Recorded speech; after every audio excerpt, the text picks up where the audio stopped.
bonsoir à tous et bienvenue dans ce tout nouveau numéro de Ciné des Manches. Un numéro très spécial, comme on aime à le dire, puisqu'il s'agit de Star Wars 9, l'ascension de Skywalker. Alors on est là, on est, j'allais dire au chaud, mais ce serait mentir. Au frais, mais avec des couvertures, telle une mamie. Gentiment rapporté par Nico, il faut le dire, merci beaucoup. Parce que la dernière fois, on s'est pelé les miches pour Joker. Là, petite couverture polaire. J'ai envie de dire là, on vient de lumière de téléphone filtrée par une serviette du McDo. McDo, d'où on vient de manger. En toute simplicité, l'ascension de Skywalker. On vient d'aller le voir tout de suite maintenant, il y a une heure à peu près. Tout de suite maintenant, il y a une heure. Comme à l'accoutumée, à depuis un épisode, il y aura une section non spoiler, vous êtes dedans, et une section spoiler. Bien entendu, le cadre se mettra en rouge, avec marqué spoiler en gros. À partir de là, vous enlevez le son, et puis tout devrait bien se passer. J'ai envie de dire, avant de donner ton avis sur cet épisode 9, remettons les choses dans leur contexte, et parlons du 7 et du 8. Est-ce que tu peux dire à nos auditeurs et à moi-même d'ailleurs, même si je connais d'avance la réponse, quel a été ton ressenti par rapport aux deux épisodes d'avant. Oui, d'avant. Alors là, on est sur la dernière trilogie des Skywalker. L'épisode 7, il a eu pour moi un côté très affectif, beaucoup d'émotions, parce qu'on retrouvait les personnages d'une saga qui ont bercé mon enfance. C'était beaucoup ont reproché au film de J.J. Abrams, l'épisode 7, d'être une pâle copie de l'épisode 4. Non, c'est pas faux. C'est pas faux.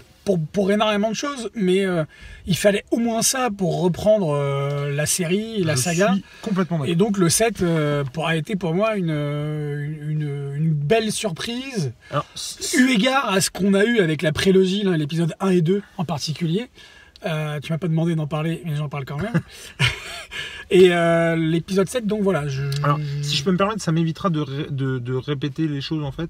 Donc je suis pratiquement d'accord avec toi sur l'épisode 7. C'est-à-dire que pour moi, ça faisait longtemps qu'on n'avait pas eu du Star Wars, pour rassembler les anciens fans et essayer d'accrocher les nouveaux. Là, en l'occurrence, il reprenait effectivement la trame de l'épisode 4, ça ressemblait beaucoup, mais pour moi, c'était vraiment ce qu'il fallait faire. Ah oui, totalement. On ne pouvait pas faire autrement pour pouvoir repartir sur une nouvelle trilogie. Alors voilà mon avis sur l'épisode 7, je ne vais pas épiloguer. L'épisode 8, qui a beaucoup défrayé la chronique, surtout chez les fans de la première heure. Moi je l'ai beaucoup apprécié, mine de rien, beaucoup apprécié. Moi j'ai beaucoup aimé pour plusieurs raisons. La première raison, c'est que je reprochais au 7 le manque de profondeur des personnages introduits comme Kylo Ren ou comme Rey ou Poe et Finn. Alors Poe, on le comprend aisément puisqu'il a vite disparu d'un radar dans l'épisode 7, mais l'épisode 8 permet une profondeur, une plus grande profondeur des personnages. C'est là où on commence à entreapercevoir la relation entre Kylo Ren et Rey, cette relation qui se fait à distance via la force. Et j'ai vraiment kiffé ce film, entre autres par rapport à ça. Et des choses qui m'ont un peu plus dérangé dans le 8, on a parlé en off avec Jules, c'est Leia, le personnage de Leia, qui était pour moi dans la trilogie originelle un des personnages phares forcément, et qui m'a fait rêver mine de rien, parce que c'était une femme, elle était mignonne, on s'identifiait à elle en tant qu'amoureux ou tout truc comme ça. Pour le coup, tu vois, moi j'ai jamais été, ça m'a. Il y a beaucoup de blagues autour de ça, comme quoi Leia. Moi, non mais c'est pas de blague, là c'est vraiment quelque chose que tu sais, comme le côté affectif, et de la retrouver vieillie comme ça dans la. Enfin forcément elle a pris de l'âge l'actrice, mais. C'est pas forcément. Elle a pris de l'âge, elle a pris de la drogue, de l'alcool. Oui, non, mais c'est du botox aussi voilà, qui est passé le visage par là. est hyper figé et je trouve que. Après, c'est une femme qui a fait beaucoup de choses, qui a notamment été scénariste. Oui, elle a fait des choses derrière. Elle n'a pas arrêté de travailler. À l'envers du décor. Non, c'est sûr. Elle a arrêté de travailler en tant qu'actrice. Elle l'œuvrait aussi pour des associations. Oui, mais je critique pas le personnage, l'actrice. Oui, non, mais bien sûr, la personne. C'était important de le préciser. Je trouve que par rapport à l'épisode 8, je trouve que déjà sa présence n'est pas indispensable dans l'épisode 8. Et puis, il y a des scènes, on en a déjà parlé en long, en large, en travers dans la geekosphère, le fait que l'épisode de Superman, Leia Superman, Mais le 8, ouais, si, je le réhabiliterai, et même si Jules, jusqu'à son lit de mort, il le conchiera, il est pas mal, quand même. J'aime beaucoup la profondeur des personnages de Kylo Ren, de, comment il s'appelle, Rey. Et on arrive là, sur l'épisode 9. Ah, je peux dire 2 secondes ce que j'ai pensé du 8, du coup? Et on arrive là, sur l'avis que Jules va nous donner donc l'épisode 8. Donc moi, l'épisode 7, effectivement, j'avais pris un pied, mais phénoménal. Enfin, moi j'ai souvenir d'un épisode de Big Bang Theory où ils sortent du set, où ils sont ouais. Mais c'était carrément ça. Mais vraiment j'ai pris un pied, mais de ouf. Même si j'avais un peu peur que J.J. Abrams ait lancé des trucs sans savoir forcément où il allait. C'est un peu ce que je lui reproche. Moi j'adore ce qu'il fait, j'adore le rythme de ses films. Et du coup dans le 7 ça m'avait beaucoup plu. Et en gros, le 8, moi j'ai effectivement un gros problème avec le 8, que j'ai effectivement conspué dès le démarrage, contrairement à beaucoup d'autres qui l'ont d'abord encensé et qui ont ensuite craché dessus. Moi, dès le début, franchement, mais c'est un des rares films où si j'avais été en bout de rang, je me serais barré, quoi. Enfin, je salue le fait de vouloir, voilà, mettre au rebut tout ce qui a été fait avant, repartir sur des trucs, oser des choses. Ça, je ne peux que saluer cette démarche. Après, je trouve que c'est au détriment des fans, en l'occurrence, et Dieu sait s'il y en a beaucoup sur Star Wars. Et du coup, je trouve que c'est bien d'innover, mais c'est aussi bien de faire attention à ce que tu dis et ce que tu fais. Et moi, j'ai trouvé que c'était un jouet avec lequel il jouait maladroitement, quoi. Alors attention, qu'on ne me fasse pas dire ce que j'ai pas dit. C'est un très bon réalisateur. Les plans, il y a des plans magnifiques, et on en reparlera d'ailleurs avec l'épisode 9. Il y a des plans magnifiques. Moi, J.J. Abrams, c'est quelqu'un qui manipule bien la caméra, mais qui ne sait pas trop la poser, en fait. Contrairement à Rian Johnson. Qui, lui, pour le coup, sait la poser et fait des plans magnifiques. Mais franchement... Qui sait poser quoi? La caméra. Ah, donc tu parlais de... Magnifique. Enfin, je veux dire, les plans, tu sais, sur le sel avec le rouge, là, c'était formidable. Des plans larges, panoramiques. Il y a vraiment eu des trucs de malade que j'ai vraiment adoré. Tout n'est pas acheté. Mais enfin, moi, tout ce qu'il y a comme humour, enfin, j'ai pas du tout accroché. Il y a des plans qui ont été aussi décrits par tout le monde. Par exemple, le coup du fer à repasser. Moi, c'est pas quelque chose qui m'a choqué en soi, tu vois, ça, par exemple. Alors que ça a choqué beaucoup de monde, tu vois ce que je veux dire? Mais... Ah ouais, non, mais moi, j'ai trouvé ça... Je l'ai revu il y a pas longtemps, le 8. Je l'ai revu il y a 10 jours, à peu près. Et j'ai trouvé mortel, cette histoire. Moi, j'ai trouvé... Je me suis relaissé avoir en revoyant le film, tu vois. J'ai trouvé ça vraiment pas mal. Et donc, il y a plein de trucs que j'ai trouvé chouettes. Et il y en a d'autres, vraiment... Moi, le coup du sabre, j'y arrive pas. J'ai l'impression que c'était un jouet avec lequel il s'amusait. Et il a... clairement chier sur tout ce qu'avait fait Abrams. Alors bon, on verra aussi que Abrams dans le 9 lui a bien rendu l'appareil. C'est ça le problème en fait. À partir du moment où il y a des guéguerres entre scénaristes et réalisateurs, ça fout le bordel. Ah si, bon alors là franchement tu peux pas dire le contraire. Moi il a vraiment renié trop de choses que j'aimais beaucoup dans la saga. Mais encore une fois il y a des choses positives. Et comme tu le disais tout à l'heure, moi la relation entre Rey et Kylo, notamment pendant l'entraînement de Rey que j'adorais, Kylo, pour le coup, le fait que tout s'est joué finalement sur un quiproquo, le pourquoi du comment de la chose, ça, on a donné beaucoup plus de profondeur justement à Kylo, à Ben justement, et pas à Kylo, et j'ai trouvé ça vachement bien. Franchement, pour moi, il avait le charisme d'une huître dans l'épisode 7. Il pleurnichait souvent, et il y a plein de choses dans le 8 au niveau de Kylo Ren que j'ai beaucoup aimé. Ouais. Mais il y a tout le reste, et moi vraiment j'ai sans paraphraser qui que ce soit, j'ai eu mal à mon Star Wars, mais vraiment. Et puis alors moi je pourrais tenir 1h30 sur le 8, hein, donc on va peut-être s'arrêter là aussi, mais par exemple tout le pan sur Finn, sa trame scénaristique ne sert à rien pour l'histoire et pour le personnage. Franchement... Ouais, il aurait pu être traité autrement, quoi. Si, bon, ok, il rentre un peu plus dans la résistance. Non, puis le personnage de Phasma, c'est pareil. Ça, on l'a pas du tout revu dans le... Non, parce qu'elle est crevée. Je l'ai revu vraiment récemment parce que j'ai pu acheter le Blu-ray vraiment pas très cher. La chinoise, tiens, je l'ai acheté, je crois, 5 €. Steelbook collector, c'était mortel. Mais, bah ouais, non, quoi. Mais encore une fois, enfin, je veux dire, la bataille de fin. Et on en parlera dans l'épisode 9. La bataille de fin, la chorégraphie, géniale. La salle avec les gardes rouges, tout ça, fantastique, tout était magnifique. Enfin, franchement, c'est beau. Est-ce qu'on passe à notre avis du 9? Bah oui, on va passer à notre avis du 9. Je t'en prie, alors, ce qui est étrange, c'est que j'ai grandi avec cette saga, j'ai grandi avec l'histoire de Luke, avec l'histoire de Leia, Han Solo, etc.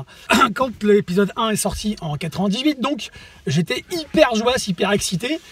Si bien que j'avais été le voir à l'époque, j'habitais à Nantes et j'avais été le voir à la séance du matin qui coûtait moitié moins cher que ces autres séances.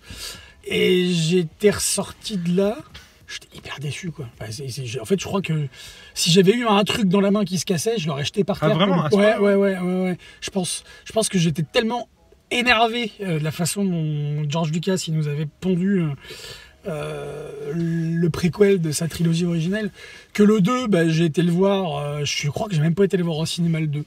Le 3, j'étais le voir au Cinoche, mais pas le 2. Et donc tout ça pour dire que j'ai été très excité, comme j'ai dit tout à l'heure, à la venue du 7 et même du 8. Et là, pour le 9, en fait, il y a 2 jours, j'avais oublié, ou même il y a 3 jours, j'avais oublié qu'il sortait. Quoi. Ouais, je rebondis sur ça aussi, du coup, si tu me le permets. Ouais. Et moi, c'était exactement la même chose. C'est qu'il y avait un décompte, notamment sur Insta, et clairement, je l'attendais plus. C'est-à-dire que, autant le 7 et le 8, je me rappelle, je publiais des trucs sur Facebook, sur Insta. Oh putain, c'est trop mortel, il y a une nouvelle bande-annonce, ou un nouveau teaser, machin, pareil, un nouveau spot TV, machin. Et là, j'en avais rien à foutre. Je voyais les trucs passer sur mes fils d'actualité. Je m'en foutais. Alors, je sais pas pourquoi je m'en foutais. Et je serais curieux d'ailleurs de voir combien va faire d'entrée ce film-là. Exactement. Parce que si tout le monde est dans cette mauvaise hype-là, d'ailleurs, je serais pas étonné qu'il fasse beaucoup moins. Parce que pour le coup, moi, c'est exactement pareil. Je l'attendais plus, ce film, en fait. Je m'en foutais un peu. Je suis content de l'avoir arrêté de voir. Moi aussi. Je veux dire, on s'en fout. On est allé le voir aussi. Le jour de sa sortie quand même. Enfin, parce que tu vois, par exemple, on a fait le dernier Ciné des Manches sur Joker. Ouais. Moi, j'étais hyper excité parce que, ou là, par exemple, dans moins d'un an, il y a le premier épisode de Kaamelott qui sort au Cinoche. Je suis hyper excité. C'est ouf ça. Je suis hyper excité. C'est avril 2020 ? C'est octobre. Octobre 2020 ? 14 octobre 2020. Et croyez bien que si on est encore vivant, on fera un putain de ciné-dimanche, d'un ciné-dimanche de 3-4 heures. Ah ouais, alors là... c'est ça. Non mais attends, on va faire 2 secondes quand même sur Kaamelott. Petite parenthèse. Mais du coup, on va avoir une bande-annonce dans combien de temps là ? En fait, apparemment, il est tourné le film. Oui. Parce que j'ai vu une interview de Christian Clavier qui disait qu'il allait reprendre le rôle du jurisconsulte. Ah oui ? Ouais. Et apparemment, c'est tourné. Et donc, à mon avis, le gars, il est en montage, il est en post-prod ou je sais pas quoi. J'ai une hype. Par exemple, j'ai beaucoup plus la hype pour Kaamelott que pour Star Wars. C'est pour ça que je parle de Kaamelott. C'est un truc de ouf. Ou même l'année prochaine, le Wonder Woman 1984, où j'ai vraiment envie... J'ai beaucoup plus la hype pour Kaamelott que pour Wonder Woman. Oui, mais beaucoup plus pour Wonder Woman 84 que pour Star Wars 9. J'ai l'impression d'être un vieux... Ils essayent de demander les charentaises. C'est un truc en maison de retraite. Comme ça. On fera Julie Nico dans la maison de retraite. Étant donné que je m'attendais, du coup, je pense que je m'attendais à rien de spécial pour le 9. C'est pas une déception du tout. Le 9. Ouais. Il est pas décevant. Il casse pas non plus la baraque comme d'autres films ont pu la casser, comme Joker ou même l'épisode 7, mine de rien, il a quand même cassé la baraque. Hein. Ou Rogue One. Putain, j'ai adoré Rogue One. On n'a pas parlé de Rogue One, mais on aurait pu. Et non, j'ai bien aimé, j'ai apprécié retrouver Kylo et Finn. Et Rey. Alors, avis général, hein, après... c'est un film qui m'a... Alors, il faut que je le revoie. Je pense que faut que je le revoie, et il faut que je le revoie en VO. Parce que les petits pépères, les petites mémères... Décidément, la VF sur cette trilogie, c'est de la daube. Moi, ça m'a pas tant dérangé que ça. Moi. Ça m'a énervé parce que déjà, le personnage de Poe, quand il parle, on a l'impression qu'il gueule tout le temps. Qu'il est toujours... Même s'il y a Finn qui est à 1 mètre de lui et 50 cm, il hurle. Il fait « non, mais tu vois, ça fait ça !»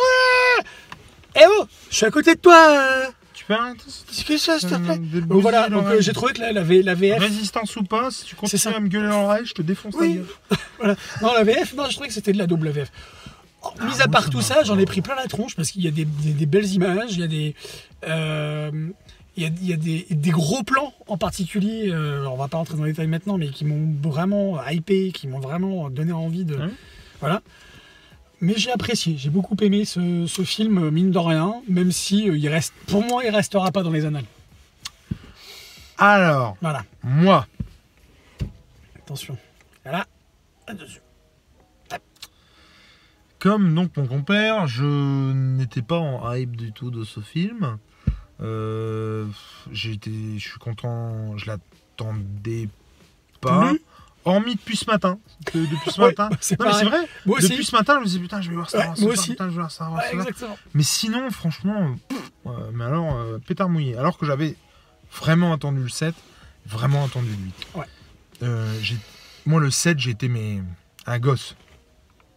Et on en a parlé tout à l'heure, mais moi, les bandes annonces m'ont foutu le poil, les frissons, mais de dingue. Et quand je vois à quoi j'en suis arrivé au 9, ça fout les boules, vraiment, ça fout les boules. Et alors, moi, je pars du principe où le réalisateur du 8, donc, a foutu un tel bordel avec son jouet, que ce soit au niveau scénario de l'épisode, mais aussi de la continuité et de l'histoire de Star Wars, que honnêtement, quand je suis sorti du 8, je me suis dit, mais comment c'est possible de faire une suite après ça, quoi? Force est de constater que le mec, alors bon, parfois avec des bouts de ficelle, hein, parfois il ressort des trucs du placard parce que voilà, il veut pas faire autrement, il faut bien raccrocher les wagons, machin. Force est de constater que le mec retombe sur ses pattes quand même. Ça, c'est sûr. J'ai pas passé un mauvais moment. Je n'ai absolument pas passé un mauvais moment comme j'ai passé le moment du 8, en l'occurrence. C'est une conclusion. Et j'ai envie de dire, et moi c'est ça qui m'embête en fait, c'est que c'est déjà pas mal. Sauf que j'attendais un peu plus que c'est déjà pas mal pour la conclusion de la nouvelle trilogie Star Wars. Et on est sorti et on se disait avec deux potes là, qui s'appellent Jules et Nico aussi d'ailleurs, qu'on salue. Hein.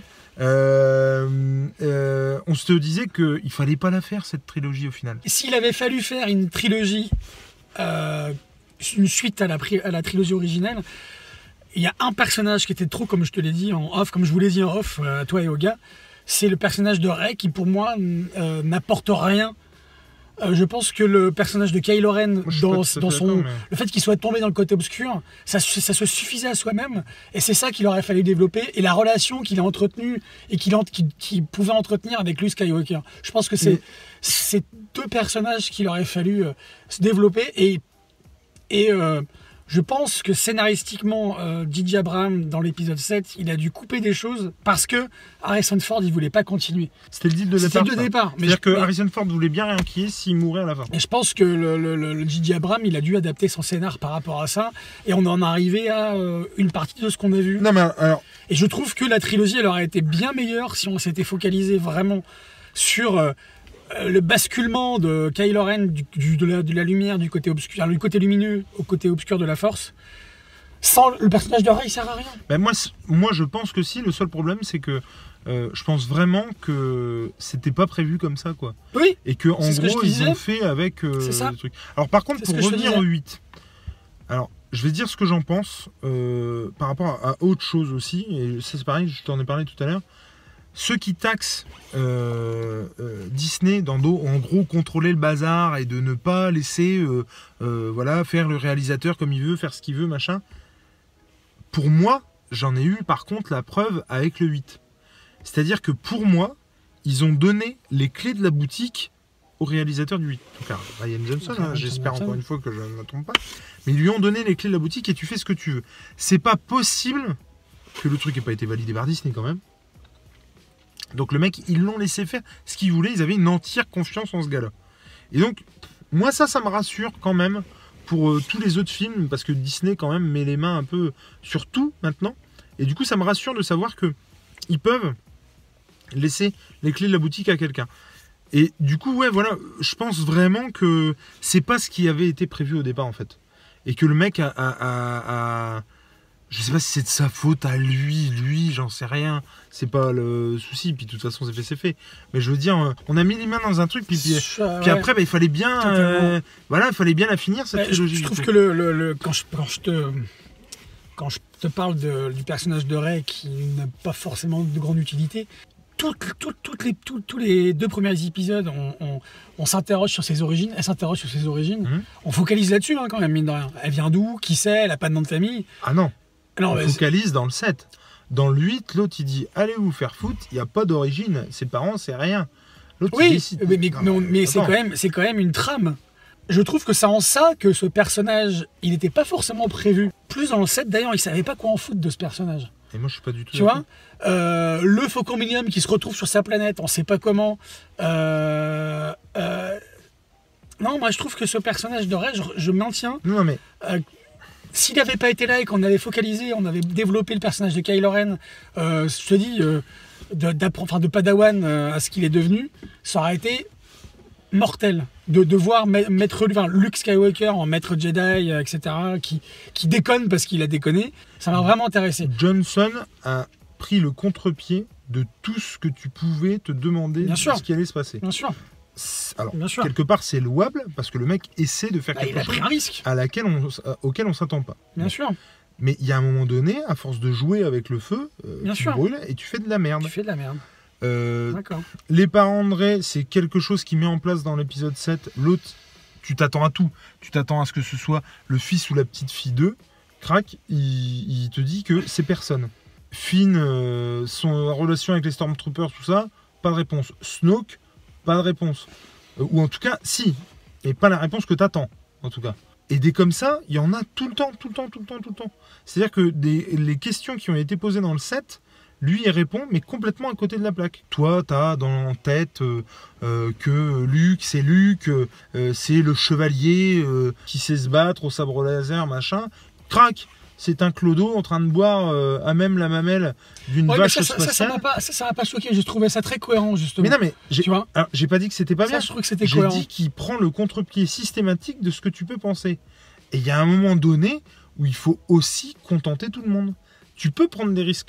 Abrams, il en prend aussi. Bien sûr.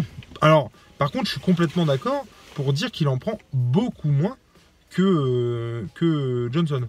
Et donc cet épisode 9, moi je l'attendais plus, j'ai pas passé un mauvais moment, j'ai ressenti la même chose que quand je suis sorti de l'épisode 3 à l'époque, où j'ai trouvé qu'il y avait beaucoup de choses. Je me suis dit, mais heureusement qu'on va pas faire la review après, parce que il y a trop de trucs, quoi. Comment je vais faire pour me souvenir de tout le film Le 9. Oui, le 9. Oui, je trouve vraiment qu'il y a vraiment plein de trucs. Et pourquoi ? Parce qu'il a fallu résoudre des soucis qui avaient été laissés par le 8. Au niveau scénaristique, c'est bancal, mais le mec fait ce qu'il peut, j'ai envie de dire.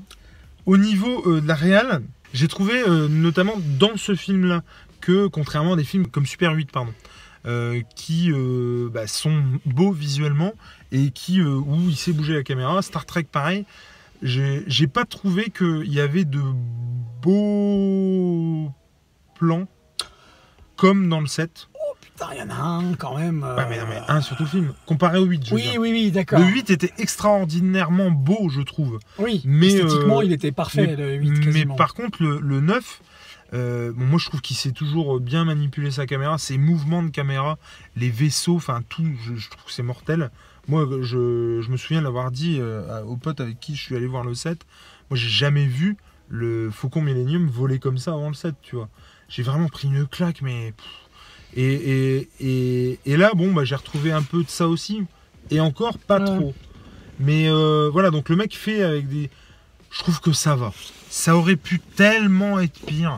Je m'attendais à tellement pire, vu le marasme que c'était la fin du 8. C'est plus... merci. Ça va. On arrête là, on arrête le tir. Il était temps d'arrêter. C'est-à-dire que... Mais voilà, je suis pas mécontent, je suis pas déçu. Je le reverrai avec plaisir. D'ailleurs, là, j'ai envie de le revoir. Moi aussi. Ce qui n'était pas du tout le cas du 8. Il était temps que ça se finisse, quoi. Et moi, j'ai envie, si on continue dans l'univers Star Wars, qu'on passe à autre chose que les Skywalker. Et qu'on, je sais pas, moi, j'aimerais bien voir un truc sur Obi-Wan ou même sur des choses qui sont bien plus ancienne que l'époque de ce qu'on connaît Star Wars. Plagueis et compagnie. Plagueis, voilà, des trucs comme ça, ou la Vieille République, ou tu vois, des trucs comme ça, enfin vraiment, ou l'origine des Jedi, ou la genèse des Jedi, un truc comme ça. Je sais pas si c'est toujours d'actualité les deux showrunners de Game of Thrones sur le scénar de Old Republic en fait. Ah, je sais pas. Il parlait de ça pendant un temps, je ne sais pas ce qu'il y a. En tout cas, ouais, ça serait bien d'avoir un truc sur la genèse des Jedi, un truc comme ça, ou voilà. Parce que là, c'est vrai que c'est fini, c'était bien. Ça fait partie de notre vie. Hein. Je veux dire, à un moment donné, moi, je disais, je sais plus à qui je disais ça. C'est un peu comme le pape Jean-Paul II. Il est mort parce qu'il fallait qu'il meure, mais j'ai vécu avec toute ma vie, quoi. Et Star Wars, c'est pareil. C'était une belle histoire, j'ai trouvé, quand même, mine de rien. Si on met tout bout à bout, et puis... moi, vraiment, si d'un coup de baguette magique, on pouvait effacer le 7, 8, 9, là, honnêtement, je dirais pas non. Et puis le 1, 2 aussi. Non. Mais le 7, 8, 9, tel qu'il a été fait, qu'ils ont été faits, on peut s'en passer. Donc, déjà, on va peut-être faire le pitch, quand même, de ce truc, parce que, voilà... Non. Est-ce qu'il y a besoin de faire le pitch de ce truc-là? Quand même, quoi. Parce que moi, on m'a demandé, c'est mon amoureuse qui m'a demandé hier, c'est quoi l'histoire? Je sais pas. En fait, Kylo Ren est devenu le suprême leader. Alors, à la fin du 8, en ayant buté Snoke dans le 8.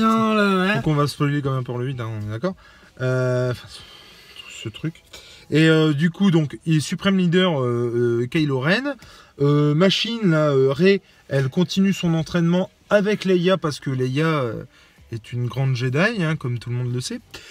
Ensuite, Poe, il est parti avec Finn, voilà, enquêter.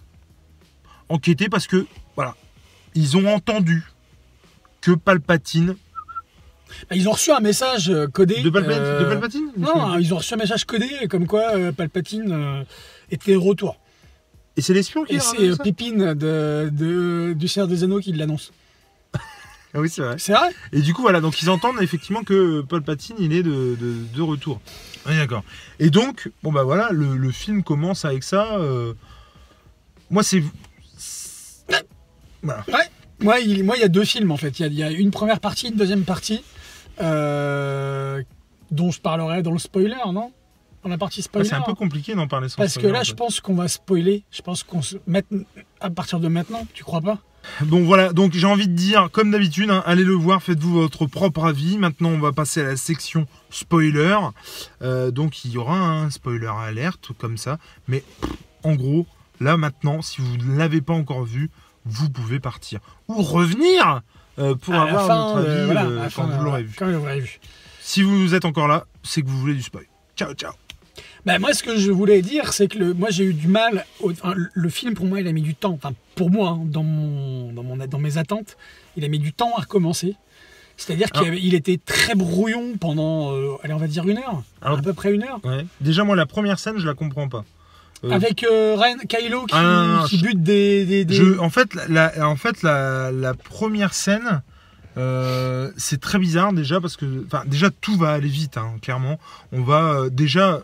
Avant que le film commence, avec le résumé traditionnel que vous avez en jaune, ben, on passe des étapes. Hein. On vous dit des trucs qui se sont passés entre les films, en fait, pour essayer de gagner du temps. Tu es d'accord avec moi sur ce coup-là? Tout à fait. Et ça, bon, j'avoue que c'est un peu gênant, mais bon, pourquoi pas? Voilà, le truc, voilà, tu le prends comme équipe, et c'est tout. On commence avec une scène, Kylo Ren qui est en train de défoncer des gens, et crac, après, il va aller voir Palpatine. Donc, quand je vous dis que c'est rapide, c'est rapide. Mais du coup, je vois pas trop pourquoi cette scène-là d'intro, finalement, en train de buter des gens. Bah, enfin, tu sais qu'il bute des gens dans l'absolu. Je veux dire, pourquoi pas? Non, mais attends. Menu déroulant. Le texte déroulant, crac, on le voit arriver chez Palpatine. Mais non, pourquoi t'as besoin de cette scène-là? Mais comment il fait pour arriver chez Palpatine? C'est grâce à cette scène où il va, à la fin de cette scène, il récupère l'espèce de pyramide qui lui indique. Ok. Mais c'est ça l'utilité de cette scène. Oui, ok. Dernière phrase du truc déroulant. Et ça aurait coûté moins de pognon, on est d'accord sur le principe quand même. Kylo Ren vient de trouver la clé pour voir Palpatine. Clac, il arrive, il voit Palpatine. Je ne comprends pas l'utilité de cette première scène. Je trouve ça d'une débilité sans nom. Ouais, moi j'ai pas trouvé. Hein. En plus, au ralenti, il n'y a rien de spécial. Ouais, mais je sais pas, c'est le plaisir du combat, le plaisir de voir Kylo Ren complètement vénère. Alors, il va voir Palpatine, pas pour... parce qu'on part d'un truc très intéressant, Et moi, je pensais que ça allait être tout le truc du film. Et au final, ça l'est. C'est ça, c'est un peu ça le truc, c'est que... Moi, en fait, je me suis dit, dans le texte déroulant, justement, ils disent qu'en gros, du coup, elle a les miquettes, Micheline, elle est en train de s'entraîner, et puis elle va aller essayer de défourailler du Palpatine, parce que il se dit que Palpatine, il est dans le coin, tu vois. Sauf que lui, pareil, il part à la chasse au Palpatine, parce que c'est le suprême leader, et il veut buter. Il veut le dérouiller, en fait. C'est ça, du coup, moi, ça... C'est de dérouiller Palpatine. Ça, j'ai adoré. Je me suis dit, waouh, l'ennemi de mon ennemi et mon ami... L'ennemi de mon ennemi et mon ami. Oui, tout à fait. Du coup, ça marche. Et finalement, c'est ça qui va le rapprocher de Rey, en fait. Et je trouvais cette idée-là vachement bonne. Je trouvais ça génial. Chose qui est complètement désamorcée dans un premier temps. Puisqu'il se rallie à la cause de Palpatine. Palpatine lui dit, en gros, il faut que tu tues la fille. Moi, c'est ça qui m'embête vraiment. C'est-à-dire que... On y reviendra après, mais ça, ce scénario-là, il y a un truc qui va pas. C'est-à-dire qu'il aurait bien été emmerdé, Palpatine, s'il butait Rey. Ouais. Mais non, mais il savait qu'il avait pas la Ah, super. Alors, le mec, il devrait jouer au casino, Palpatine. C'est pas empereur qu'il devrait faire. Non, mais c'est n'importe quoi. Non, mais c'est vrai. C'est n'importe quoi. Donc ça, tu vois, bon, c'est naze. Et je trouve ça bête parce que l'idée de départ du coup de l'ennemi de mon ennemi, mon ami, ça aurait pu être vachement bien en fait, tu vois. Donc il arrive au bout de, sans déconner, 3 minutes de film. 3 minutes de film, ouais. Palpatine, il lui dit que, en gros, franchement, il y a de gros doutes sur le fait qu'il ait cloné Snoke parce qu'on voit les récipients avec des Snoke. Il lui dit qu'il manipulait Snoke depuis le début et que, en gros... les voix que Kylo entendait, c'était les voix de Palpatine. Alors, par exemple, ça, par contre... Pas au niveau visuel, mais au niveau sonore, ça marche du feu de Dieu. Quoi. En fait, Palpatine dit une phrase et pendant cette phrase, on passe au vocal de Dark Vador, Snoke, Palpatine. J'ai trouvé ça génial. Franchement, c'est une super trouvaille. Totalement. Et franchement, moi, ça m'a foutu du frisson. J'ai adoré ce truc. Du coup, après, il n'aura de cesse de poursuivre Rey pour la buter parce que, ah oui, l'autre, il sort de la glace. Des milliers de croiseurs que, je sais pas, il a des chèques emploi-service, il a donné à des gens pour rebâtir une flotte depuis 40 ans. Comment ça se passe? Non mais c'est vrai. Je veux dire, et d'un seul coup, tout se casse et il lui dit, si tu veux ma flotte, mon pépère, tu vas buter Rey. Du coup, l'autre, ok. Donc il y va, et on part de là. Et moi, ça, déjà, ça m'a embêté. Alors après, bon, t'as deux solutions. Soit t'acceptes le truc, et puis voilà. C'est un peu ça qui est mieux par rapport à l'épisode 8. C'est-à-dire que moi, tous les épisodes 8, j'ai dû à chaque fois accepter des trucs, jusqu'à me dire, non là c'est plus possible, je ne peux pas. Il vient de jeter le sabre, je ne peux pas. Là, le 9, t'acceptes le postulat de départ, et puis voilà, après ça marche, je trouve. C'est ça, pour moi, la différence. C'est que j'ai dû accepter trop de trucs pour le 8. Là, t'acceptes le postulat de départ, ça marche. Elle va sur une planète pour essayer de récupérer un indice de je sais pas quoi. Ah oui, pour retrouver la pyramide, pour aller niquer Palpatine. C'est là que Luke, il est arrivé. La pyramide, la planète où il y a la fête, là, les mecs qui. Mais en fait, ils sortent du cul comme ça. C'est pas par rapport à la dague. Si, c'est par rapport à la dague. Ils découvrent la dague sur laquelle il y a un langage Sith que C3PO peut traduire, mais enfin, sait traduire, mais il peut pas la traduire de vive voix. Et ils sont allés là pour aller choper le mec qui décode le droïde qui a effacé la mémoire de C3PO. Oui, effectivement. C3PO, je trouvais génial. Extraordinaire. J'ai trouvé super. Les vannes, je trouve que c'est vraiment une très très bonne idée de lui avoir effacé la mémoire, tout ça. Et au final, il la retrouve et du coup, j'ai trouvé ça génial. Et il la retrouve, mais il y a un décalage, quoi. Parlons des personnages. Je trouve clairement que c'est dans celui-là que le trio marche le mieux, en fait. J'ai quand même du mal avec Poe, moi. Je sais pas, je sais pas. Alors moi, j'ai trouvé que les vannes marchaient vachement mieux. Alors oui. Il y a notamment une vanne avec le sabre laser. Pour éclairer, en fait, ils sont dans une grotte et pour éclairer. Et l'autre Poe, il sort une lampe torche et puis à côté, il allume. Et c'est génial. Et il se regarde. Parce que comme on s'est dit qu'on a tous été gamins et fait comme si c'était un sabre laser, une lampe torche, quoi. Et du coup, ça marche top, ça. Ce genre d'humour, moi, On est loin de l'humour du 8 pour le coup, je trouve. Oui, c'est vrai. Et du coup, moi j'ai vraiment trouvé ça kiffant. Et même les interactions entre personnages, que ce soit dans le 7 ou dans le 8, je trouvais que c'était une... Ils n'avaient pas en fait d'interaction entre eux, je trouvais que ça marchait pas, quoi. Ils se connaissaient pas, enfin voilà. Et là, vraiment, c'est une vraie relation. Ouais, il y a une vraie relation, un vrai trio. C'est vrai. Avec leurs défauts et leurs qualités. On le voit au début quand ils se prennent la tête ils se prennent la tête par rapport au Faucon Millenium ou par rapport à BB-8. Je trouvais ça Alors ça par contre c'est pareil, parlons-en 2 secondes du Faucon Millenium. Il est loin l'époque de la première trilogie où pour faire un saut dans l'hyperespace il fallait pédaler. Attends, il fallait trouver le pognon, trouver une pièce, mettre une pièce d'occasion, ça marchait pas forcément, taper sur le truc pour que ça remarche.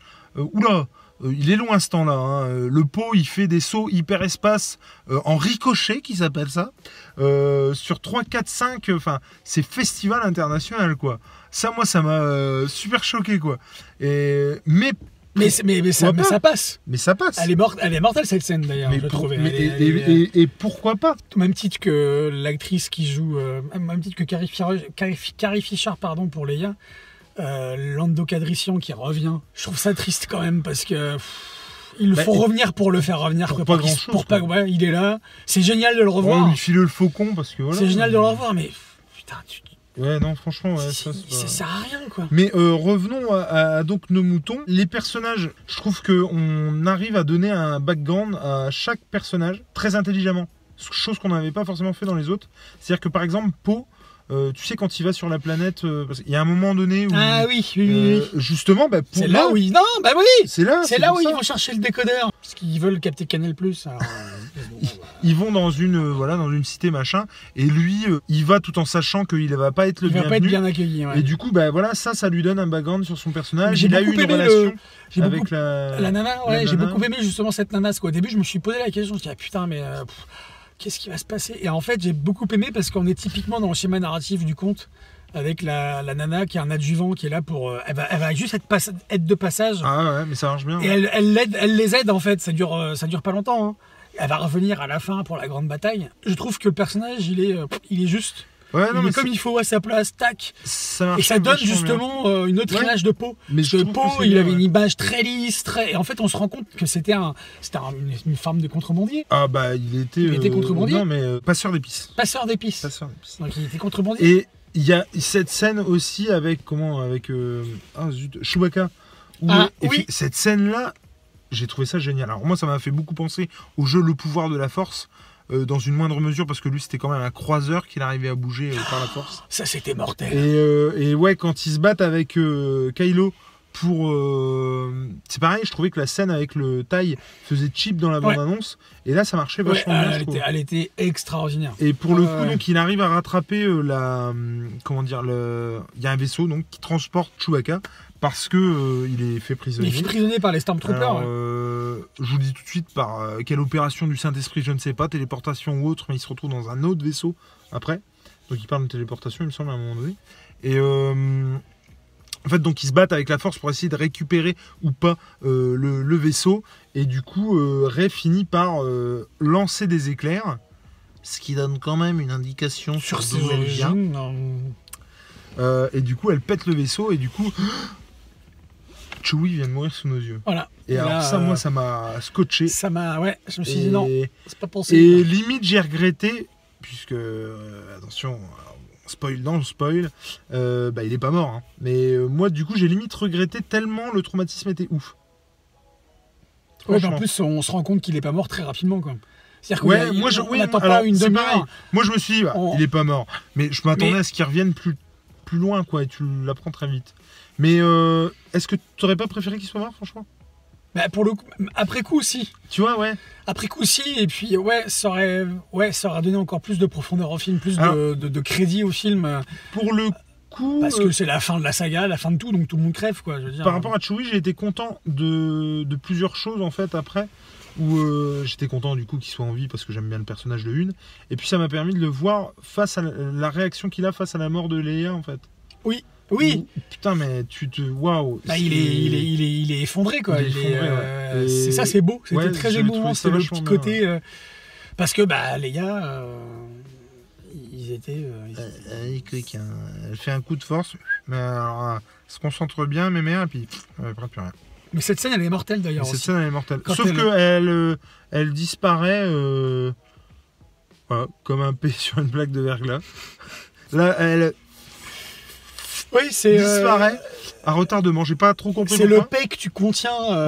À la suite de l'explosion de Chewie, ils vont débrancher ces 3 PO, donc avec cette fameuse scène où il y a le background de Poe. Ensuite, elle s'aperçoit qu'il y a Chewie qui est dans le vaisseau. Du coup, elle y va avec les autres. Alors, entre parenthèses, il n'a jamais été aussi facile de dézinguer du Stormtroopers. Tous ceux qui critiquaient, par exemple, les Espagnols de ne pas savoir tirer sur une femme sur une moto dans la Casa des Papel, bah, les Stormtroopers, apparemment, ils sont espagnols parce que c'est n'importe quoi. Los Stormtroopers. Non, mais... Ils se font défoncer par 3 mecs avec des pistolets laser. J'ai pas compris. Du coup, bon, bah, voilà, ils arrivent à récupérer Chewie. Ils l'embarquent. Forcément, ils sont venus dans une navette. Ils repartent avec le Faucon Millennium. Je crois que on ne pouvait pas en attendre moins de ces personnages.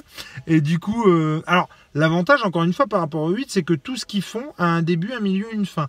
Et ça sert à quelque chose. C'est pas le cas dans le 8. Dans le 8, il y a des pans entiers qui ne servent à rien. Il y a des milieux. Du tout.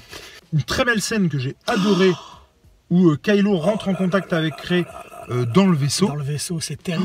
C'est génial. Et ce lien qu'ils ont et ce moyen télépathique qu'on ne voit que chez eux, il me semble, en tout cas dans celui-là, c'est sûr.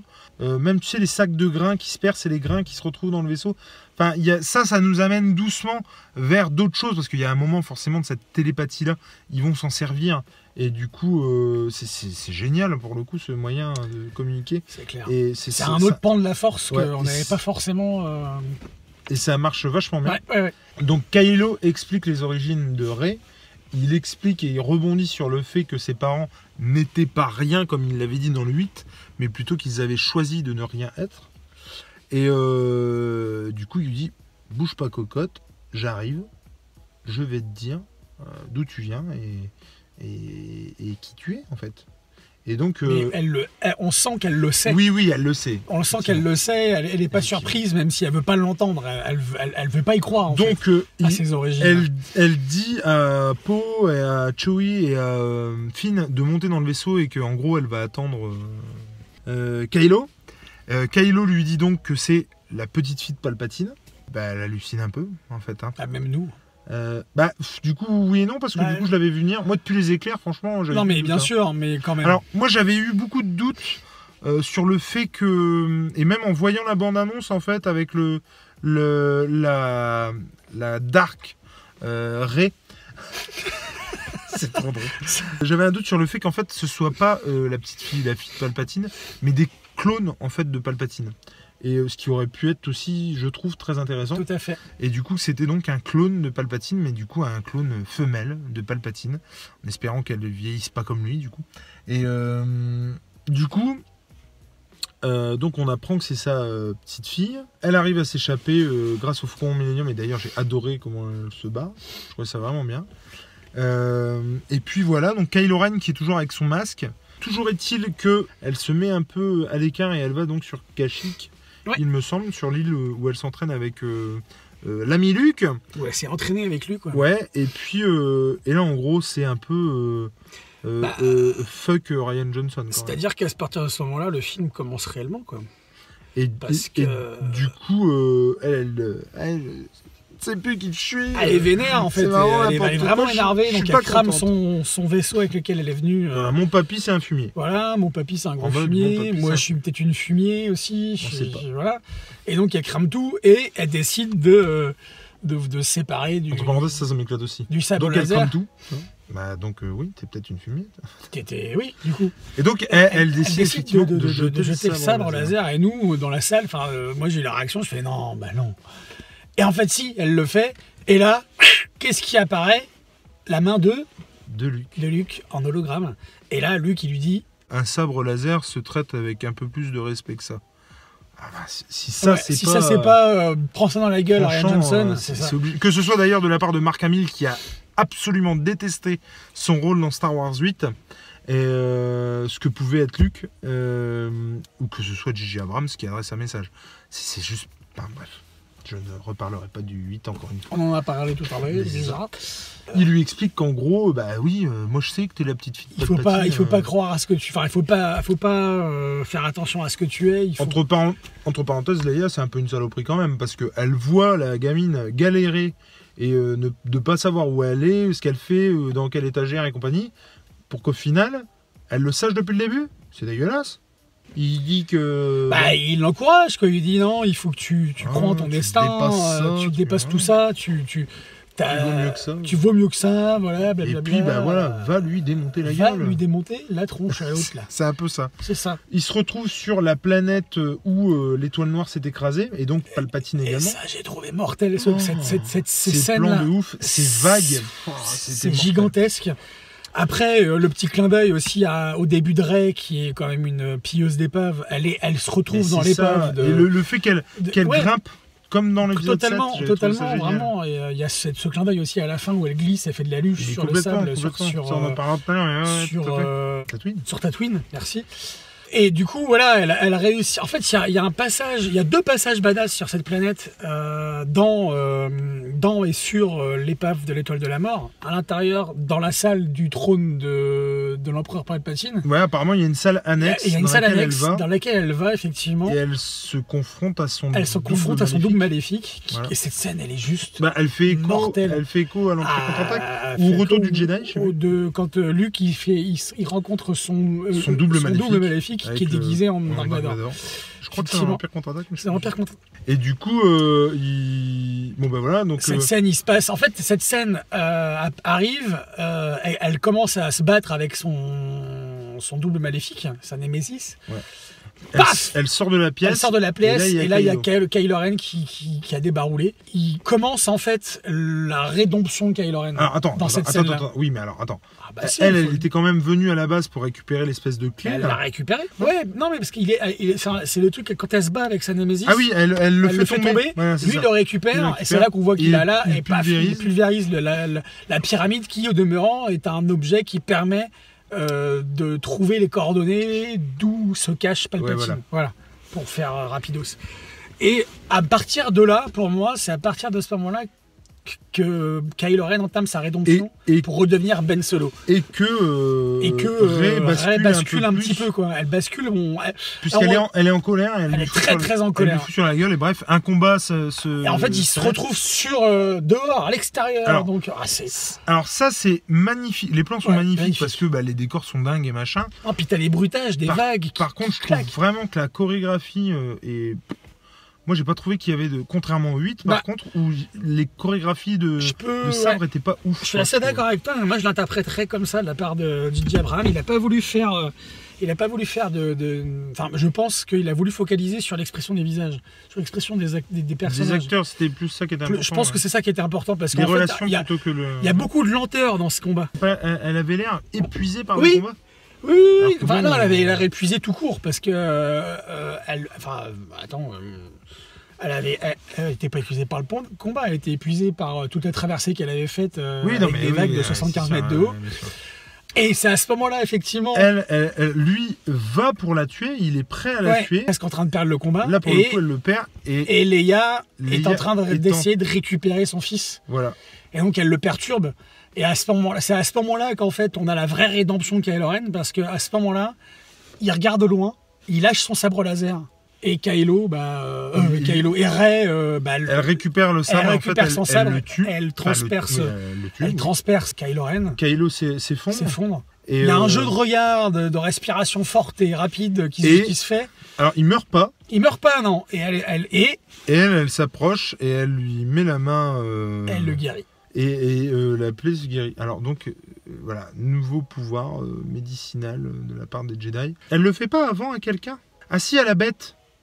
Si, elle le fait à l'espèce de serpent gigantesque, là. Si. Et je pense que... Mais tout ce passage-là avec le serpent, moi je trouve ça hyper longué. Ouais, mais je pense que c'était pour introduire ce geste.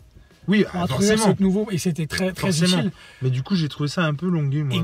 J'ai un peu. Ouais. T'as pas trouvé, franchement? Non. Enfin, toujours est-il qu'effectivement, donc il y a ce nouveau pouvoir qui est donc introduit par la scène avec le serpent au début du film, et du coup, elle pratique cette technique sur Kylo. Ben.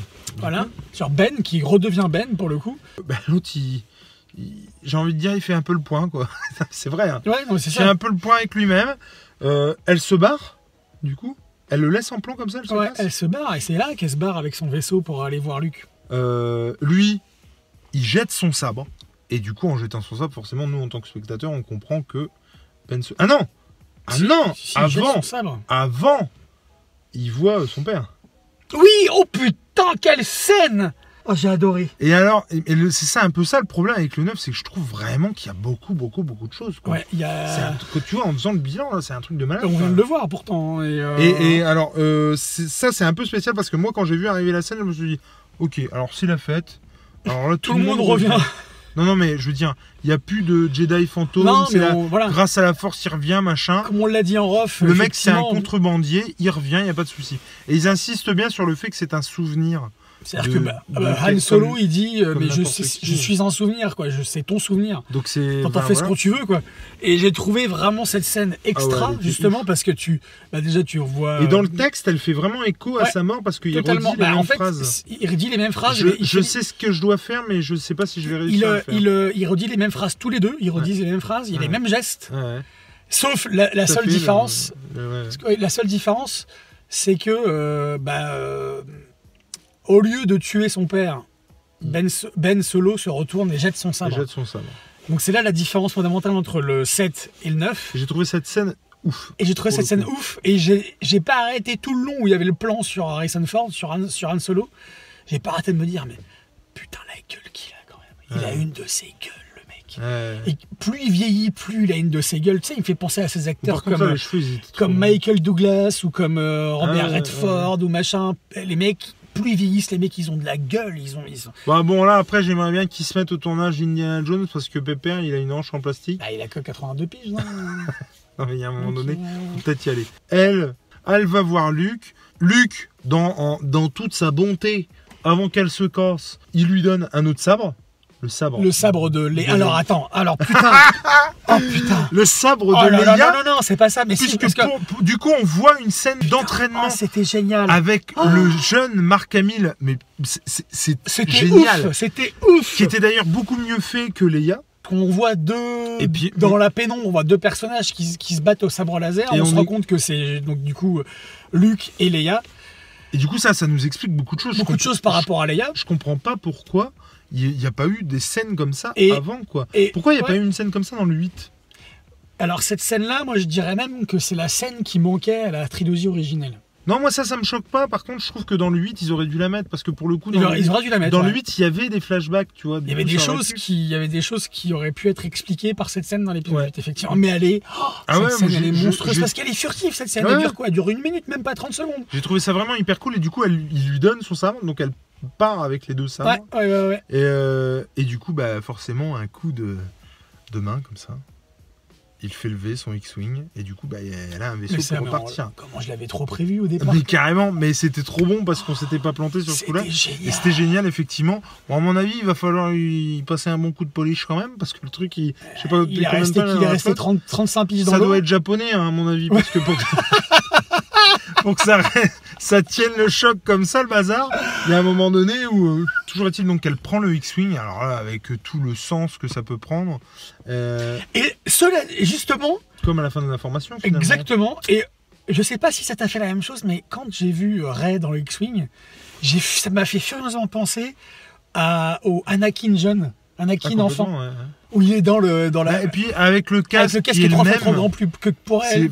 Avec le même casque, c'était génial, quoi. Et du coup, bref, elle se barre et donc elle va directement, en gros, chez Palpatine. Elle toque à la porte, le mec déboule, et puis il lui dit en gros, vas-y, terrasse-moi.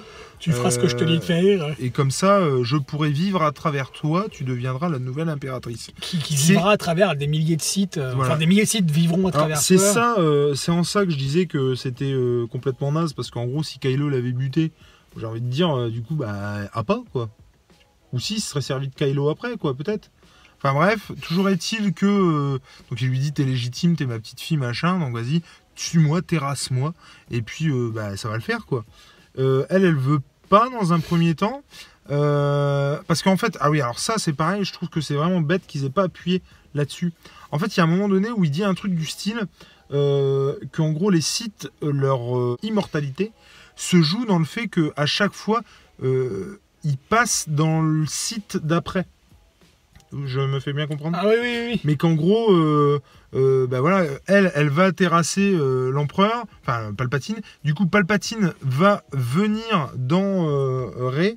Après, c'est Rey qui se fera terrasser et Rey plus Palpatine. Et en gros, comme ça, il y a une passation de pouvoir et de sithisme, j'ai envie de dire, d'un Sith à un autre. Et bref, voilà. Alors, comme le disait du coup Nico tout à l'heure, elle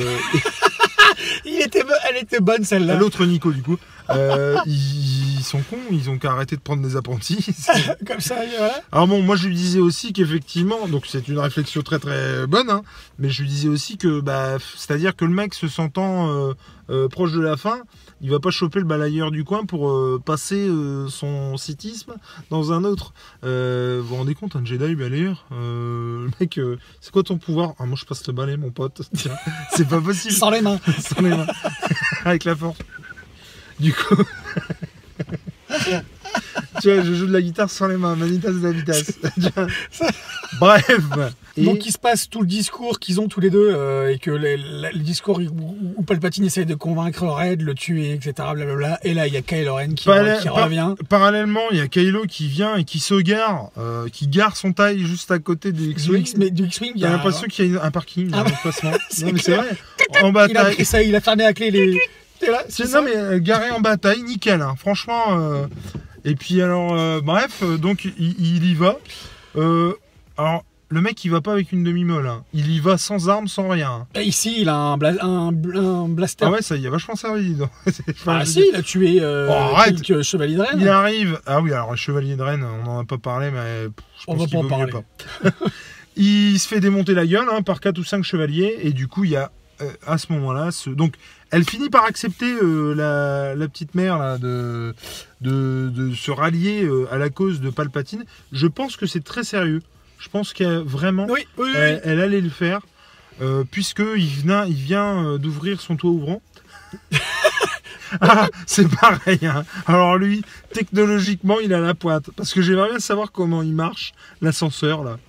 On en parle sans déconner. De sa pierre tombale qui s'élève comme ça. Mais c'est la lévitation. Bah, moi, je me suis demandé s'il y avait un site en bas qui faisait... toute la journée, tu vois. Oh, Maurice, tu amènes la pierre. Tu vois, ça aurait été mortel. Parce que... Ou alors... Ting, tu vois, t'arrives... Ting. Parce que... non, mais c'est ouf, tu vois. Parce que bon, dans un vaisseau ou quoi, c'est un ascenseur. Ok, je comprends le mécanisme. Otis le fait aussi, il n'y a pas de souci. Mais alors là, c'est une pierre qui monte et qui descend. Dans l'étoile noire, qu'est-ce que je comprends pas? Qu'est-ce que c'est? Non, c'est pas l'étoile noire, en plus je dis des conneries. Mais non, c'est dans la... Donc une pierre, ok, une pierre, comment ça marche? Il n'y a pas un câble, rien. C'est Star Wars. C'est Star Wars, ok. Donc il y a un mec en bas qui fait... et qui fait avec un micro. Ding. Ça fait plus. Ding. Bref, vous êtes au premier étage. Bref, Kylo il arrive. Bon, j'ai envie de dire avec sa bite et son couteau, mais même pas, puisqu'il n'y a pas de couteau. Et d'un seul coup, mais même pas. Le mec met la main derrière son dos, il vient de se faire défoncer la gueule. On le voit venir à des kilomètres. C'est clair, mais c'est tellement bon. Elle fait pareil et craque, un sabre apparaît derrière. Bah oui, elle en a 2. Tout est calculé, tout est pensé, c'est un scénario de malade. Bref, du coup, bon bah là, ça défouraille sec. Le Kylo, tout Ben Solo qu'il est, pète un peu son steak et défonce du chevalier de Rennes. Et c'est mortel. Elle était mortelle cette scène. Cette scène était vraiment pas mal. Il saute au milieu de n'importe où. Alors ça d'ailleurs, ça m'a fait rire. Parce que le mec, il y a le trou donc je pense, du Sans Efforceur là. Donc il saute dans un espèce de puits. Et t'as pas eu cette sensation, le mec badass saute, se bouffe la gueule sur la grosse chaîne là, il regarde en bas, il se dit ça fait loin. T'as pas trouvé, franchement? J'ai adoré ce moment. Le mec, mais avec toute la badassitude, il saute dans le puits, il se gaufre sur la chaîne, il fait ça va être dur là. Je le sens moyen. Je le sens moyen. Cette journée, ouais. Vivement ce soir qu'on se couche, quoi. Il arrive en bas. Palpatine pète un peu son câble parce que, bah oui, il vient de se faire avoir quand même. Donc Palpatine, lui, en gros, c'est une tête sans yeux avec 2 bouts de doigts. Non, on sait pas s'il a pas de jambes ou pas. Arrête tes conneries. Ça s'arrête là. Il y a un plan d'ensemble sur le bazar. Tu vois que ça flotte en bas. Il a pas de jambes. Je dirais même qu'il a pas de taille. Il a pas de yeux. Il a rien. C'est important pour la suite. Donc voilà, machin. Kylo arrive. Un petit coup d'éclair. Un petit coup d'éclair en haut. Non, c'est un peu ça l'idée quand même. Ouais. Petit coup d'éclair. Alors, on ne sait pas qui sont l'équivalent du Stade de France, hein, tout autour, quand même. Je sais pas, ils sont quoi, genre 80 000 personnes en train de crier PSG. Non, non. Mais en tout cas, c'est n'importe quoi. Donc, non, mais je sais pas qui c'est, les gars, tout autour. Des supporters ou quoi. C'est des clones de Palpatine, c'est des Sith. Je parle même pas des mecs qui sont dans la flotte au-dessus en train de se batailler la gueule avec. Oui, ça on l'a pas dit. Mais pendant ce temps-là, ça se bataille la gueule au-dessus. Hein. Et donc, il y a un moment donné, il ouvre son toit ouvrant. Tout le monde se bataille la gueule et c'est pour ça qu'elle allait dire oui la petite. Qui est dans la flotte? Qui conduit le bazar? Est-ce que c'est en pilotage automatique ou pas? On sait pas. Et pilotage automatique, tu sais que c'est pas con parce que il y a un moment donné, à une phrase qu'il dit, ça s'allume. Et du coup, moi, je me suis demandé si c'est pas lui qui avait le contrôle de tout, en fait. Je pense pas quand même. Mais bon. Il est quand même fort, Palpatine. Ah, il est fort, ce con. Kylo arrive, ça se bastonne de 3 minutes. À un moment donné, il faut un petit coup d'éclair, ça calme tout le monde. Généralement, un éclair dans la gueule, ça calme. Faut dire ce qui est.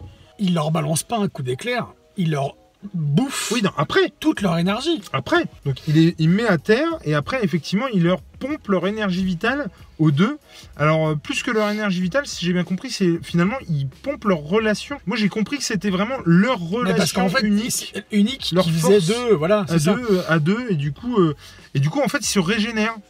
D'ailleurs quitte à se régénérer, il pourrait peut-être avoir 30 piges parce que là c'est un peu... Non mais c'est vrai. Donc voilà, hein, les jambes, les bouts de doigts, tout revient, il n'y a pas de problème. C'est le Palpatine qu'on connaît à faire... Il prend Kylo, il le dégage. Rey complètement HS, quoi. Je crois que lui, il continue à défoncer en haut. Elle se réveille. Elle fait appel, en regardant les étoiles, à tous les anciens Jedi, en fait. Qui lui donne de la force mentale. C'est un peu, j'ai envie de dire, le Gen Nikama de Dragon Ball Z, quoi. Ça pompe un peu partout. Et du coup, voilà. Alors, cette scène est géniale parce que beaucoup fanservice, où on entend les voix de Mace Windu, de Qui-Gon, de Obi-Wan, de Yoda, de Leia, de Luke, enfin voilà, bref, tout ce monde-là. Du coup, elle se relève et elle fait face à Palpatine qui la considère comme une moins que rien, quoi, clairement, et qui essaie de lui défoncer à coups d'éclair. Forcément, ça n'a pu que me rappeler la scène avec Christopher Lee et Obi-Wan qui récupère tous les éclairs avec son sabre. Elle se rapproche de plus en plus, elle prend les deux sabres et les propres éclairs de Palpatine fait qu'elle arrive à le défoncer. En fait, s'il se retourne contre lui et cette scène, l'effet visuel de la chair, j'ai trouvé ça génial pour le coup.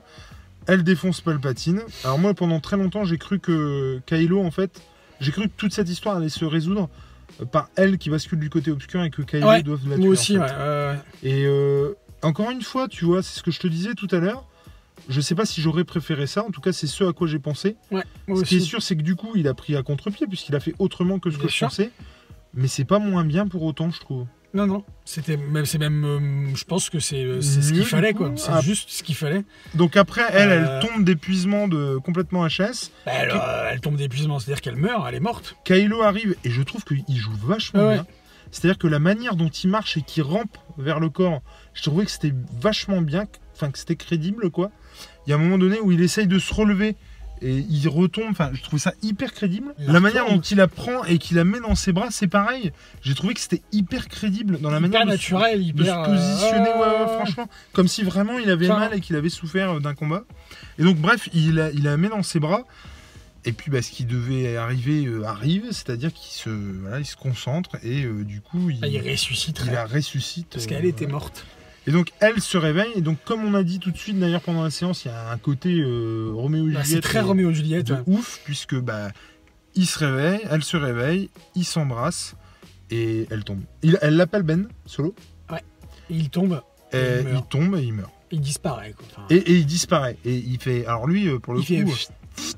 alors que Leia, elle est canée depuis 2 heures, et puis au final, elle se barre en même temps que lui.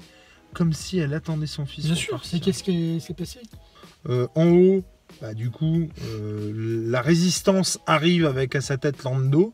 Alors eux, c'est pareil. Hein. Ils viennent d'où? Ceci dit, c'est dans un camp comme d'un autre, ça. C'est-à-dire que l'ordre, t'as beau les défoncer, ils trouvent toujours du monde. Les résistants, c'est pareil. Ils font mine, genre, on trouve pas. Ils sont toujours tout seuls, ouais. Blam, bam, ils se retournent et bam, une flotte de je sais pas combien. C'est un truc de malade. Et bon, voilà, ça se résout bien gentiment, cette histoire. Tout est bien qui finit bien. Voilà, ils se sont défoncés. Par contre, alors, à la fin, pas un mot pour Ben Solo, quoi. Non. Pas un mot pour le gars qui a quand même ressuscité Rey. Ouais. Du coup, pas un mot pour ça. Alors j'ai envie de dire, après, accolade, on est content, on est vivant, on se congratule. Oh, c'était vachement bien, c'était cool. Un petit plan sur les Ewoks, parce que ça mange pas de pain. Ça, c'était bon. C'était vraiment sympa. Bon, et puis, j'ai envie de dire, après, en scène pré-générique, on a Rey qui... Ne me demandez pas pourquoi, je ne sais pas. Retourne sur Tatooine pour... retourne, elle n'y est jamais allée. Elle n'y est jamais allée. C'est un peu... Moi, ça me pose problème. Alors, je suis d'accord quand tu dis que tout a commencé sur Tatooine, tout se finit à Tatooine, mais si on fait le bilan des choses, donc la nana, elle vient déposer les sabres de Luke et Leia. Tu viens d'apprendre, entre parenthèses, que Leia a un sabre. Mais admettons. Par contre, son sabre, elle, est badass. Il est mortel. Donc elle arrive, elle enterre les 2 sabres. On la voit donc sur Tatooine et dans les locaux où était Luke au début de toute cette aventure-là. Donc effectivement, ça fait écho à ça, bien entendu. Mais elle, qu'est-ce qu'on s'en fout? Elle est là en pèlerinage. Qui lui a donné la carte? Enfin, on comprend pas bien. Elle glisse effectivement pour faire écho à ses premières scènes dans l'épisode 7. Et donc elle enterre les 2 sabres. Sauf que, excusez-moi, elle enterre le sabre d'un gars qui n'a cessé de vouloir se casser de Tatooine, Luke, et de Leia qui n'y a jamais mis les pieds en fait. Du coup, j'avoue que ça, moi, ça me titille un peu, je comprends pas trop. C'est un clin d'œil, elle est cohérente pour les fans. Oui, elle est dans le sens où Tatooine, on y revient, on retourne dans là où a vécu Luke avec son oncle et sa tante. Non, je trouvais que cette scène, elle était pas superflu, contrairement à Rey dans la dernière trilogie. Oui, c'est vrai. En tout cas, ce qui est sûr, c'est que, comme vous avez pu le constater, c'est très compliqué effectivement de se souvenir de tout ce que... je pense qu'il mériterait d'être vu une 2e fois ce film, et voir une 3e plus tard. Parce que plus que les autres Star Wars, il est éminemment complexe. Il y a énormément de trucs, énormément de détails. Mais je suis quand même... comment dire? Je veux dire, le mec a quand même réussi son pari, parce que, comme je disais tout à l'heure, qu'on aime ou qu'on n'aime pas le 8, il est quand même reparti de rien ou pas grand-chose, franchement, pour faire le 9. Je trouve que les personnages, ça marche bien. Je trouve que l'histoire, elle est pas si déconnante que ça. Non. Et forcément qu'à la cam, ça se passe bien aussi. Mais en tout cas, pour moi, il a réussi son pari parce que autant le 8, j'avais pas du tout envie de le revoir, autant le 9, j'ai bien envie de le revoir. Le 9, ouais, je vais le revoir, mais je reste sur mon idée de départ où s'il avait fallu faire une trilogie, j'aurais pas insisté sur le personnage de Rey, ou j'aurais même pas créé le personnage de Rey, J'aurais fait le personnage de Kylo Ren, intéressant, ou un truc comme ça, avec un échec de Luke Skywalker qui finit en fiasco et qui fait renaître Moi, là où ça me gêne, c'est que on n'aura jamais cette trilogie là que je vais te dire, mais je comprends. En fait, je pense vraiment que Disney a voulu sortir les Star Wars très très vite. Déjà très vite à partir du moment où ils ont racheté, et très vite tous les 2 ans. Et je pense que s'ils avaient dit à J.J. Abrams, tu fais un Star Wars tous les 5, 6, 7 ans. Tu fais une trilogie, ouais. Tu fais ta trilogie. Mais il n'y a que toi qui le réalise. On te laisse 10 ans pour le faire, quoi. Ouais, et ben ça n'aurait pas été pareil. Je pense qu'on aurait eu quelque chose de vraiment meilleur que ce qu'on a eu. Bien sûr. Parce que là, que ce soit plusieurs réalisateurs auxquels en plus on donne les clés pour le scénario, je veux dire comment tu veux que les mecs s'en sortent quoi. Parce que c'est tout à fait normal que chaque scénariste et réalisateur, puisque à chaque fois le réalisateur est scénariste du truc, ait sa propre vision du truc. Bien sûr, non mais... Les mecs sont fans, ok. Ce que je comprends pas en revanche, c'est comment on peut donner les clés à des gens qui ont une vision aussi différente. Ouais, bien sûr, je suis d'accord avec toi. Mais ça pouvait pas marcher. Moi, quand le 7 a été annoncé, je m'y attendais pas déjà. Et j'aurais préféré, avec le recul maintenant, j'aurais préféré qu'il ne fasse pas la trilogie, ou en tout cas, comme on vient de le dire, qu'il la fasse pas en si peu de temps, mais qu'il se concentre sur soit des personnages des deux dernières trilogies, enfin des deux premières trilogies, pardon, soit des séries, en fait. Tu vois, soit des Star Wars Story. Séries, ouais, tu vois, j'aurais bien aimé plutôt qu'il fasse cette trilogie-là, qui se concentre sur une trilogie sur Obi-Wan Kenobi. Tu vois, un truc, ses origines. Est-ce qu'il y a une trilogie à faire sur Obi-Wan Kenobi? Non, mais je dis une trilogie ou alors un Star Wars Story comme ils ont fait pour Han Solo. Mais tu sais qu'ils avaient prévu une trilogie pour Star Wars, pour Solo. Bah ouais, mais ça n'a pas marché quoi. Ah oui non. Alors ça c'est pareil, hein, on pourrait en discuter, mais. Ouais, mais non. Non mais bien sûr, mais. Est-ce que franchement tu l'as trouvé si nul que ça, Solo? Non, moi j'ai bien aimé l'esthétique, était top. Il y a des personnages comme le personnage joué par Emilia Clarke qui m'ont paru au départ insipide, et puis en fait non, il est bon. C'est quoi que ouais, voilà. J'ai beaucoup aimé le Han Solo, il a été... le fait que ce soit un braquage, enfin...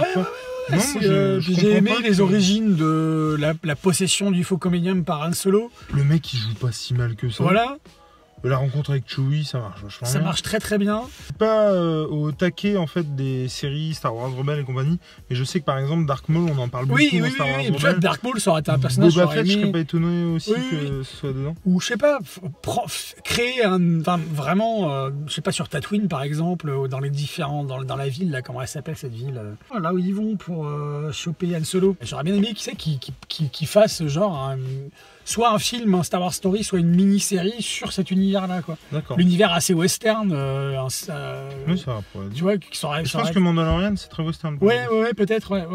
Et voilà. Mais plutôt que cette trilogie. Bon, elle est là, on l'a regardée, on a vu le 9 là ce soir, on a essayé. Mais on n'a pas. Enfin. J'arrive pas à dire qu'on a pris notre pied pour la trilogie de ensemble, mais j'arrive pas à dire qu'on a été complètement déçus. Non, c'est sûr. Bah non, elle est là. Donc on en a profité parce qu'on a continué dans l'univers Star Wars. Parce que ça aurait été dommage de s'en priver, vu qu'elle est là. Et qu'on est. Enfin, ça fait partie de mon enfance. Est-ce que toi, tu as préféré cette trilogie à la prélogie, ou tu préfères la prélogie? Non. Tu préfères. Je préfère cette trilogie-là parce que la prélogie, ouais. Oh putain, non, pas bon. Mais les origines de Dark Vador, quoi. Ah non, pas bon. On s'en bat les couilles, la mère qui a niqué avec le bon Dieu, là, elle a fait l'amour toute seule. Stop. Non, c'est ça qui m'a dérangé, moi. Et puis ce qui m'a insupporté, c'est Qui-Gon Jinn. Non, stop. N'en dis pas plus. Tu vas critiquer Qui-Gon Jinn, vraiment? Non, le fait qu'il soit mort si tôt, quoi. Genre, qu'est-ce que j'aurais aimé le voir plus, davantage. Il y avait tellement d'autres choses à faire avec ce personnage. Est-ce qu'on ne conclurait pas cette vidéo définitivement beaucoup trop longue, hein. Je crois qu'on est à 1h46, donc je dis ça comme ça, il y en a un de nous deux qui va avoir beaucoup de boulot au dérochage en fait. Et puis demain matin, je me lève pour aller au boulot. En tout cas, une chose est sûre. C'est que ce Star Wars 9 est peut-être un navet ou un chef-d'œuvre. Tout ça ne reste que notre humble avis. Et n'hésitez pas à nous dire ce que vous en avez pensé en commentaire. Allez, ciao! Allez, bisous! À la prochaine! Bisous!